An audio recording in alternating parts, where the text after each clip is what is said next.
Welcome back, guys. Hope you're all doing well.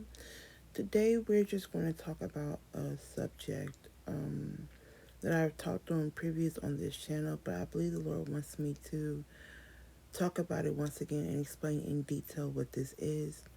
And we're going to talk about innocent blood, guys. Um, Now, here's a few things I do want to talk about from my last video that I did last week. Please don't tell nobody y'all going on a fast. If you're going to do the fast, don't let nobody know. Fasts are private. They are a warfare tactic, and you should not let anyone know that you're engaging in warfare. So enough on that topic. Now, the topic of innocent blood is very important, guys. We have to be investigators in this spirit room. Um, this is going to put you to the test spiritually and also help you seek out what is holding you and your feeling behind. A lot of the times, there are things in the spirit realm that we don't see that holds us back spiritually and has such a strong hold over us that we don't notice it until we start seeing patterns. If there is a demonic pattern, most likely it is innocent blood. Now I'm going to tell you what it is real quick.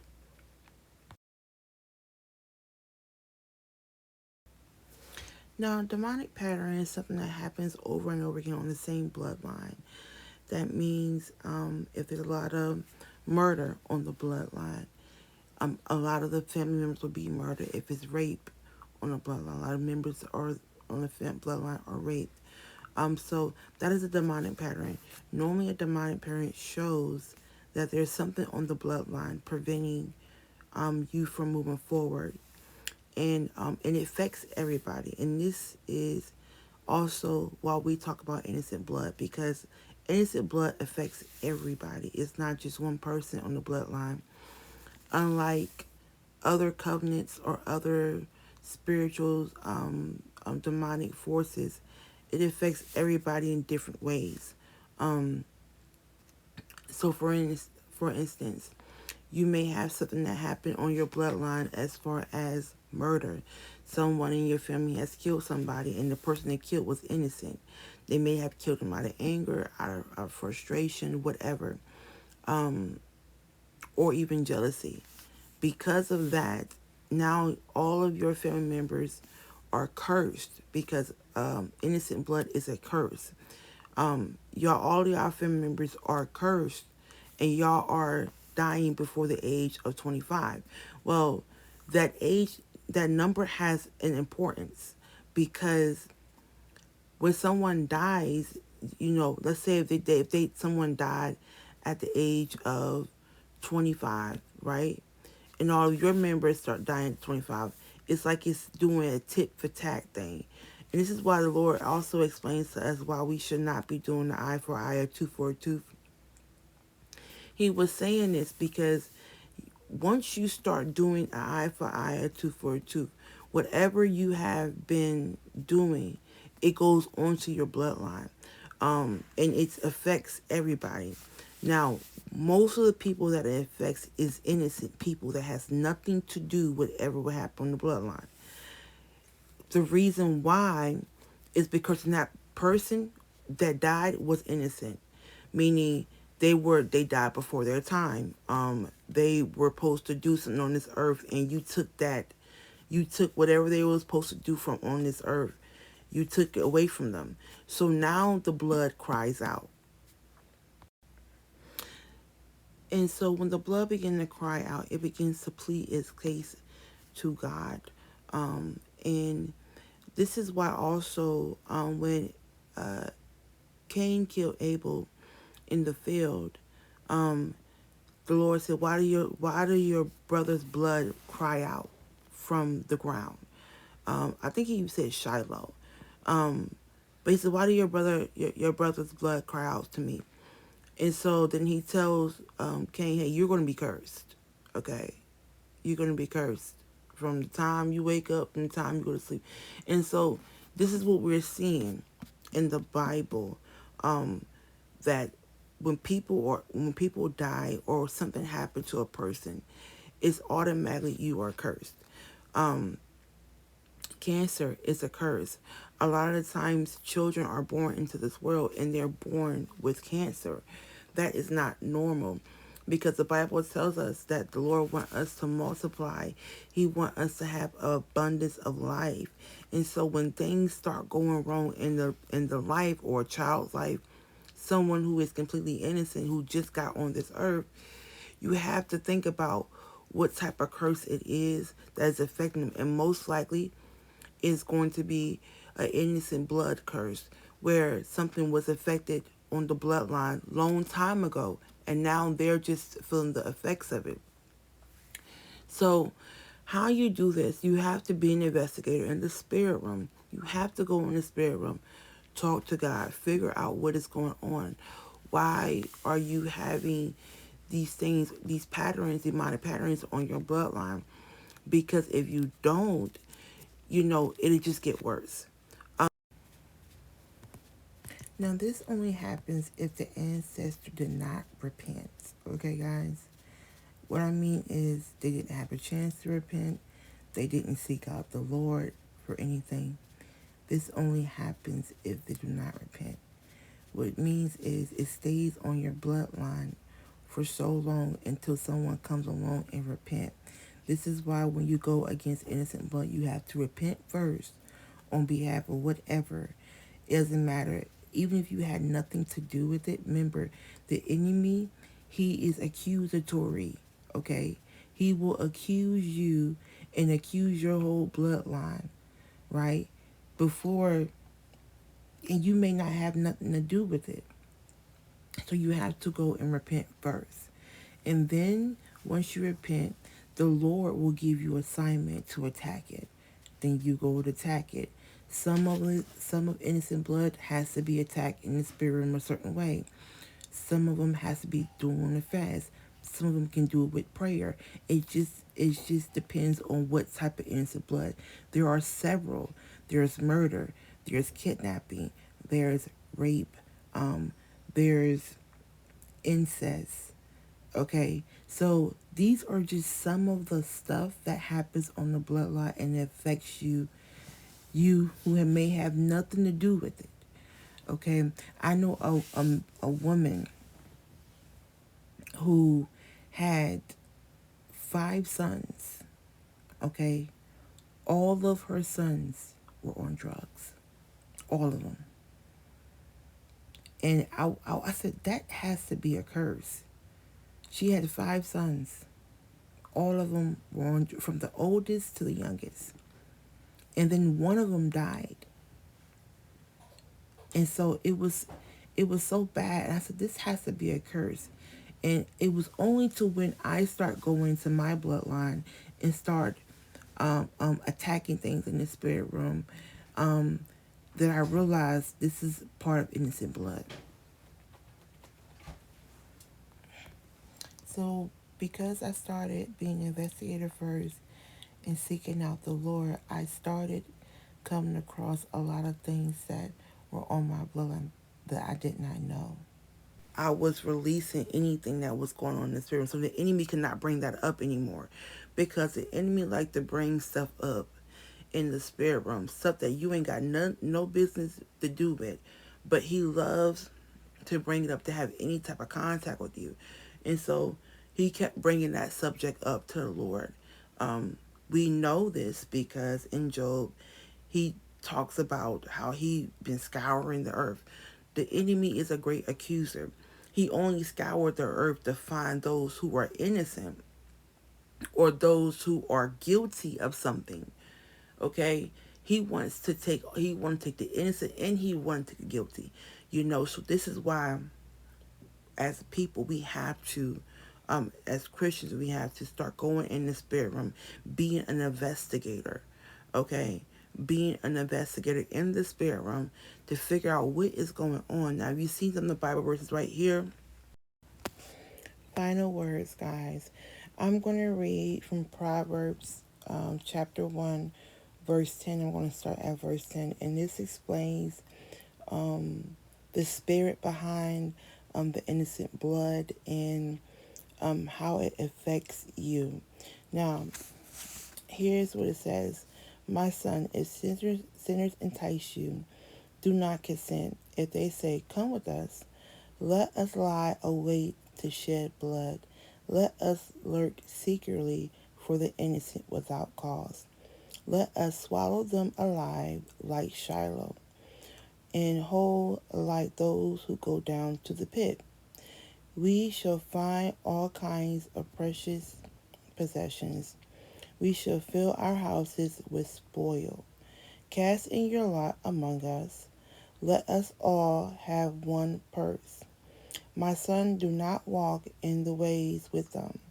Keep your foot from their path, for their feet runs to evil, and they make haste to shed blood. Surely in vain the net is spread in the sight of any bird.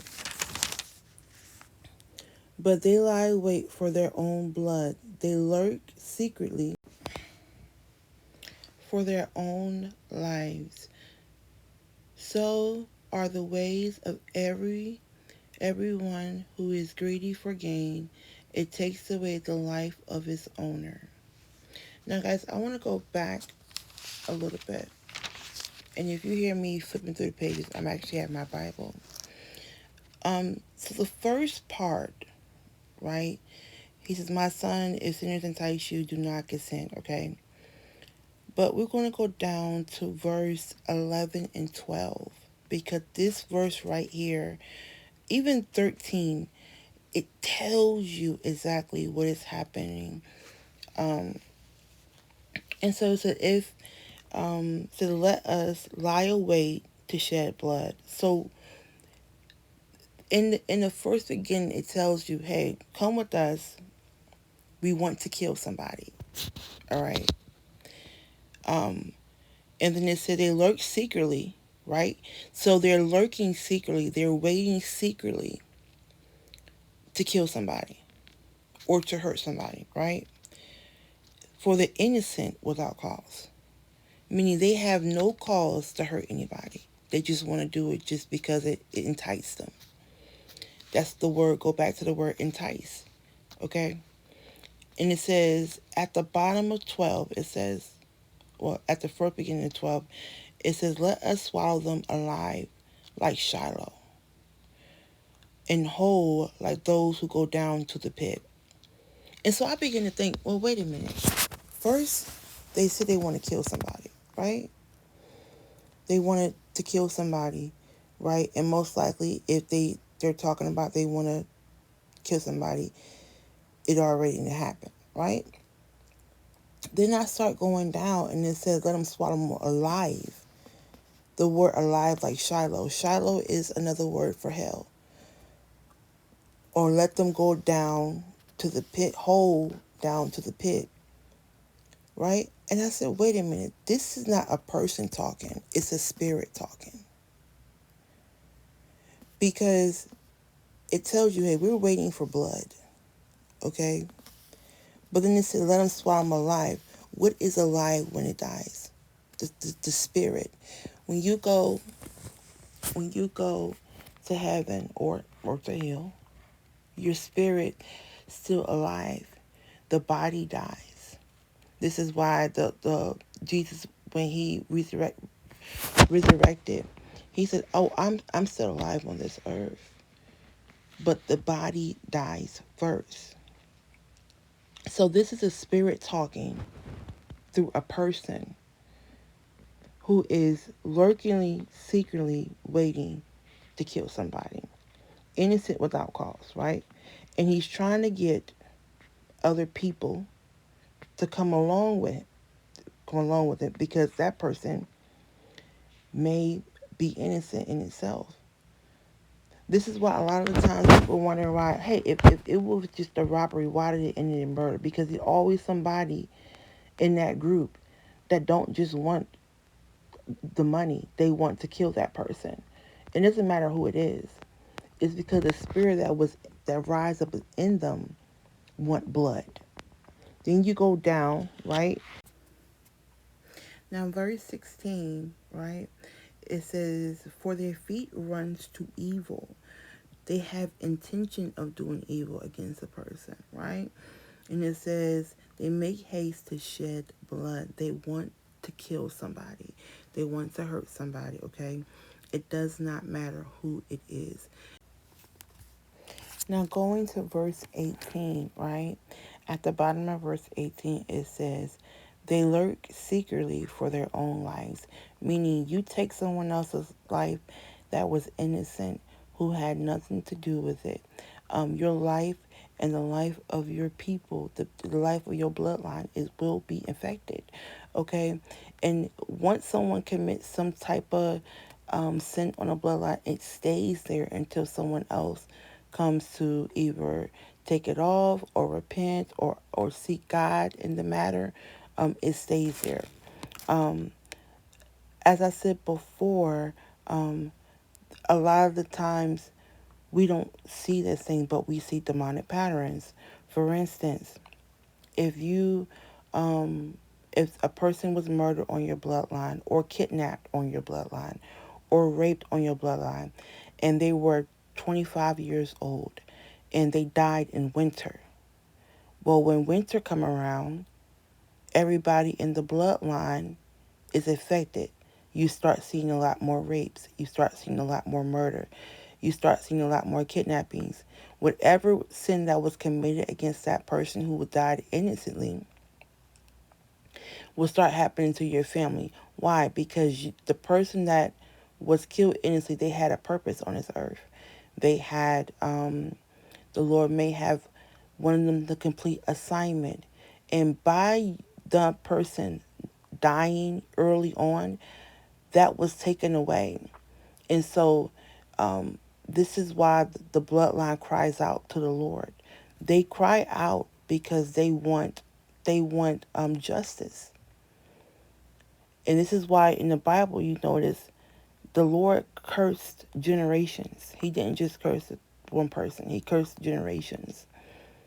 Okay, so this is why we have to be investigating in the spirit realm. This is why some people who are completely innocent on this earth, who has not committed such a heinous crime, are affected in their lives. Whether they're innocent, they killed early on. Whether something was taken from them in the spirit realm. You have to be an investigator in this room to figure out these things. So I want to make sure that you're not confused. This is not a Lord's curse thing. I know I was talking about the curses and things like that, but this is not a Lord's thing. He has cursed people in the past because they weren't acting right. But the Lord does not use innocent blood curses.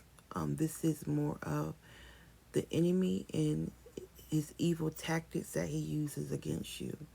The Lord will point you in the right direction of who to kill when the time is right. Spiritually kill, not physically kill, guys. He will give you an assignment to really come up against this.